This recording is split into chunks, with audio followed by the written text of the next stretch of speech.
Estamos conversando com Dirceu, ex-jogador de futebol, que teve uma passagem marcante e vitoriosa pelo Londrina, o Tubarão. Como é que foi esse período, Dirceu? Os períodos, né? Foram várias passagens.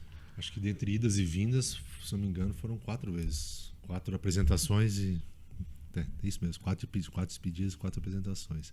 Cara, ouso dizer que foi o melhor momento enquanto atleta profissional da minha carreira, você sabe? Porque foi lá que eu pude realmente provar o meu valor, que em minhas orações, eu sou um cara temente a Deus, em minhas orações na época, da maneira na qual eu saí do Curitiba, que eu não estava tendo muita oportunidade e tal, eu pedi um lugar que eu pudesse provar o meu potencial.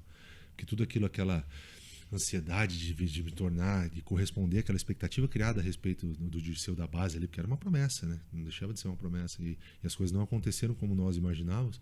Então eu precisava de um lugar que pedia nas minhas orações ali para Deus abrisse uma porta que eu pudesse provar quem eu era e as pessoas entendessem de fato os porquês de eu não ter acontecido. Não que não tenha responsabilidade nenhuma, claro que tem, também tenho, mas com certeza.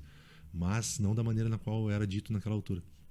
E aí as coisas aconteceram de ir pro Londrina, cara. Primeiro ano, 2013, já fizemos um paranaense impecável, fomos campeões do interior. E aí, infelizmente, não conseguimos o acesso à Série C, lá, que conseguiu a vaga para a Série D. Mas ali as coisas começaram a caminhar de uma maneira muito positiva, cara. Títulos conquistados ali de uma relevância significativa. Em 2014 pudemos nos sagrar campeões estaduais depois de 22 anos, onde um clube grande do nosso estado, né? Uma tradição gigantesca, de uma cidade maravilhosa. Eu sou da região, sou do norte lá, não de Londrina, mas sou do norte. Então, para mim, as coisas caminharam de uma maneira muito boa. Em 2014 conseguimos o título estadual. Eu tive 13, 14 e 15 jogar um Paranense C, o zagueiro da competição, estar na seleção da competição. Então, isso daí foi exatamente o que eu pedi em minhas orações, sabe? Pude ter uma vida maravilhosa lá, minha família ama Londrina, temos amigos até hoje lá, nas nossas férias, sempre que dá, a gente passa em Londrina para rever, à medida do possível, porque lá a gente teve um período maravilhoso, tanto na vida particular quanto na profissional, e eu tenho um carinho muito grande pelo pessoal de lá e principalmente pelo Londrina. Na conquista do título de campeão paranaense em 14, quem que era o técnico, Dirceu? Cláudio Tencati. Cláudio Tencati. Cláudio Tencati. Fez história no Londrina. O Tencati era o mais longevo, ficou por um bom tempo sendo o mais longevo do cenário nacional. Aí, né? Coisa que hoje eu vendo ele, analisando de longe, ele é um cara com essa característica, né? Obviamente que o futebol tem coisas que foge do controle, mas a maioria dos clubes que ele vai, agora recente no Criciúma... Ele tá no Criciúma ainda? Ainda não, saiu. Ele tá fora. Ele foi pro Juventude, para trabalhar a primeira divisão, acabou saindo porque as coisas não aconteceram lá. Mas por característica dele tem essa identidade de ficar um tempo mais longo do que o normal, né? Essa loucura que havia de treinador no país. Aí. Mas eu tive o prazer de trabalhar no Tencati por 2 ou 3 anos lá e foram grandiosos para nós. E quais foram os diferenciais daquela equipe naquela temporada que vocês chegaram ao título? Eu diria que essa manutenção da galera, da rapaziada, assim, do elenco, sabe? Porque do elenco que subiu da segunda divisão para a primeira, manteve-se uma espinha dorsal. Aí fizeram em 2002 a primeira divisão, mas não muito convictos.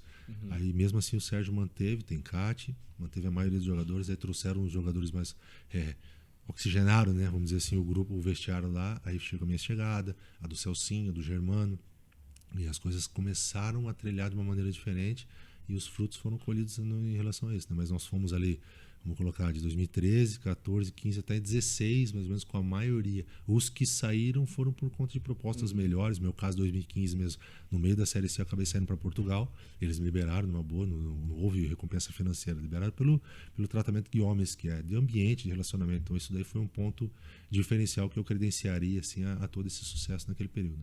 A infraestrutura oferecida aos atletas no Londrina fez diferença nesse período vitorioso que você passou pelo Tubarão. E faz ainda, porque todos os atletas que saem e se manifestam em relação ao clube falam super bem da passagem pelo Londrina. Cara, é um absurdo.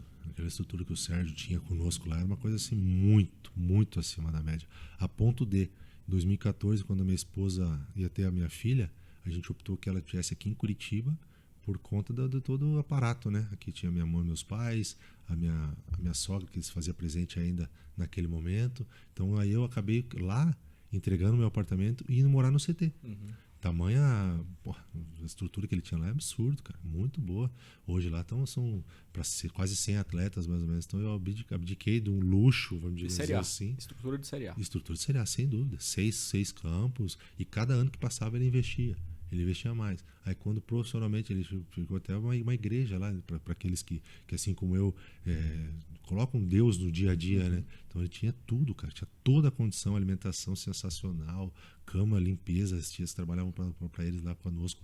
Cara, era espetacular, espetacular. Vamos abrir o baú, então, de memórias aqui do Londrina. Ixi, Três jogos marcantes para você aqui, Dirceu. No Londrina. Cara, vamos tentar na ordem cronológica. E o negativo primeiro foi o do Juventude, em 2013, que infelizmente nós deixamos escapar o acesso ali. Não era o jogo do acesso, mas nos credenciaria passar de fase. E nós vencemos o primeiro jogo de 1-0. Aí tomamos o gol, mas o Celcinho começou a fazer o gol. Então nós tínhamos ali, se eu errar alguma coisa, 35 minutos do segundo tempo. Precisava tomar 2 gols para ser eliminados. E nós tomamos 2 gols. E aí a foto emblemática, não tinha como, do Dirceu acabando o jogo com a bola, acabou comigo a bola, eu só ajoelhei assim, olhei pro lado. Aí ficou aquela foto marcante, assim. Então para mim marcou muito. E que foi muito dolorido naquela altura, mas que me deu uma bagagem muito grande pros próximos passos, né? Aí já em 14, quartas de finais semifinal, desculpe, do Paranaense. Londrina, Atlético Paranaense. Primeiro jogo aqui em Curitiba, no Janguito Malucelli, antigo Janguito Malucelli. 3-1 pro Atlético. Aí o Bidia, na época, o nosso volante, cara espetacular, moleque importantíssimo para nós, expulso. Aí se no vestiário, no ônibus chorando, cara, culpa minha. E nós, mas era calma que nós vamos dar a volta. Não, mas cara, não sei o que, enfim. Aí as coisas aconteceram, fomos pro jogo da volta. Adriano Imperador, Marcos Guilherme, que era Atlético Paranaense muito forte. Primeiro tempo, o Adriano casca num tiro de meta, o Marcos Guilherme vai 1-0 os caras. Aí nós fomos todos, mas automaticamente trouxemos à tona a bagagem de 2013 e fizemos ao contrário. No final da história conseguimos fazer o 4-1 no Atlético. Aquele momento, cara, foi assim, ó, talvez o maior no período que eu lá estive, porque as coisas aconteceram de uma maneira surreal e depois a gente veio a ser nos sagrarmos campeões paranaenses, que foi um fato emblemático também. E o acesso à Série C no mesmo ano ali para mim foi marcante, porque no jogo de fora nós ganhamos de 2-0 e eu pude fazer o segundo gol. Aí no jogo em casa empatamos 0-0 a Napolina, se eu não estiver enganado, de Goiás. Então o último gol do acesso, não o gol do acesso porque nós empatamos 0-0, mas o último gol antes de consagrar o acesso fui eu que fiz. Então eu colocaria esse ponto também como um ponto muito positivo nessa história.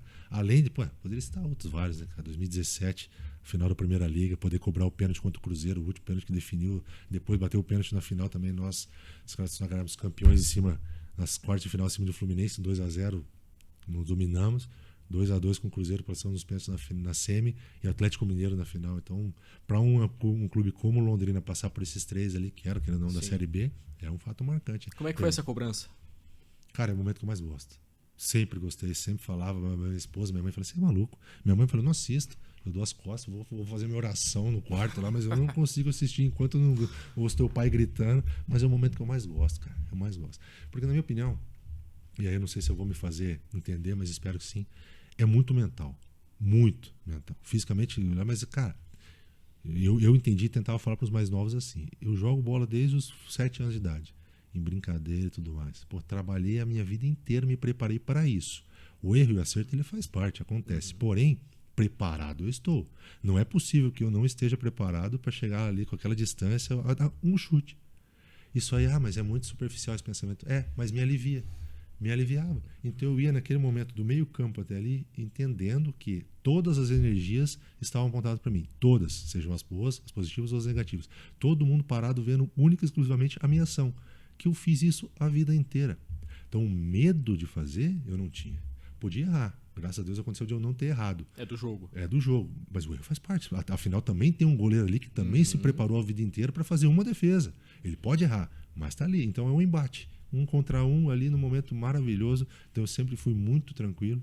E contei um pouquinho com a sorte também, né? Porque tanto no Rafael, que hoje é do São Paulo, que era do Cruzeiro, quanto com o Vitor, na semifinal e na final da Primeira Liga, passou na cartucheira, que a gente fala. Eles passaram da bola, eles pularam, a bola foi rasteira e passou embaixo da barriga, assim, entre os braços dele. Então eu contei um pouquinho com a sorte também. Mas aí tem que ter um pouquinho de sorte também, né? Deus cuidando de cada detalhe ali, para que hoje a gente pudesse contar essa história positiva e não tá aqui amargurando alguma coisa. Você tinha algum lado preferido, em cima, embaixo? Como é que é? Não. Primeira vez que eu bati contra o Maringá na final, bati no meu fechado, no meu lado esquerdo. Aí no outro ano nós fomos nas quartas de final, se não estiver enganado, do Paranaense contra o Maringá e foi para os pênaltis. E o goleiro era o Tadeu. E ali eu contei um pouquinho com mais, um pouquinho com a sorte. Porque no caminhar, eu consegui identificar a voz do preparador de goleiro. Uhum. Aí ele gritou, já sabe, né, Tadeu? Já sabe. Ali eu falei, já era, não tem como. Aí eu fiz todo o movimento, tudo normal. Tadeu, obviamente, pulou onde eu tinha batido, eu só virei o pé. Também não precisava ter tanta emoção, né? A bola subiu, foi um golaço de pênalti, não precisava tudo, era só fazer ali que o Tadeu ia pular para o outro lado. Mas então eu contei um pouquinho com essa sorte, mas eu não tinha. Treinava sempre em todos os lugares, porque por não ser o batedor, exímio batedor de pênalti, então eu treinava em todos. No momento ali a decisão eu já estava preparado para isso. E falta você não arriscava? No profissional treinava? não bati, Não. você acredita? Mas eu credencio isso a falta de iniciativa minha, cara. Porque na base toda, a base a vida inteira sempre fui batedor de falta, sempre. Alguns gols até, inclusive. Mas depois que eu ascendi o profissional, não sei se pela concorrência, também ver uns caras ali com um potencial gigantesco também. Sempre tive presente ali para conversar, para entender e tal. Mas não mais novo, né? Sedento, vi os caras batendo. Marcelinho Paraíba treinando. Falei, cara, pô.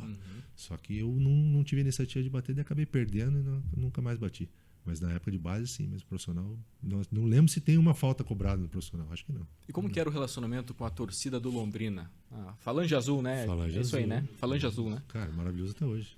Tenho grandes amigos, o antigo presidente da Falange Azul, Benini, que hoje mora em Portugal, vira e mexe, nós trocamos mensagem, o Henrique, que foi presidente, hoje já não é mais, então tenho até o meu compadre, o Rodrigo Rosa, que é aqui de Curitiba, que é muito amigo deles, que fazia esse link. Sempre que ele estava lá, a gente estava reunido, batendo um papo, conversando, para ter esse relacionamento, assim, né? Porque, cara, muito se vê o ônus também da torcida, né? Mas eu vejo o lado bom também, eu vejo o bônus, que também entrega, muitas delas, das que eu conheço, entregam uma parte social bem bacana, interessante, tem projetos, enfim.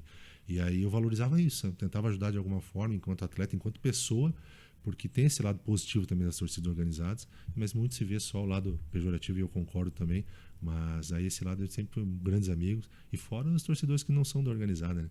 Tenho inúmeros, muitos amigos mesmo em Londrina, que eu tenho um carinho muito grande pelo período que eu estive e o torcedor, né? Não digo que não tenho só esse carinho pelo Londrina, mas eu torço sim pro bem do Londrina, assim como de todos os clubes do nosso estado. Você podia sair em paz lá, jantar, almoçar na cidade? Como é que era? Nunca falei assim, porque, né? Parece modéstia à parte. Em paz no bom sentido, eu digo. Sim, não, mas tiveram momentos ali que eram complicados.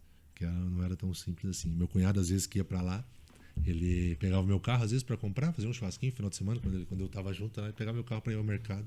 Chegava do carrinho assim, tinha uns 3, 4 molequinhos assim, com camisa do Londrina esperando assim.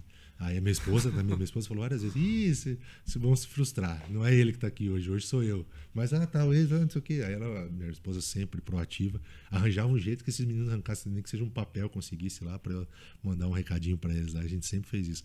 Mas lá era muito bom, muito bom. Só que também na fase ruim, aí tinha o lado ruim cobrança. também, né? Muito grande também.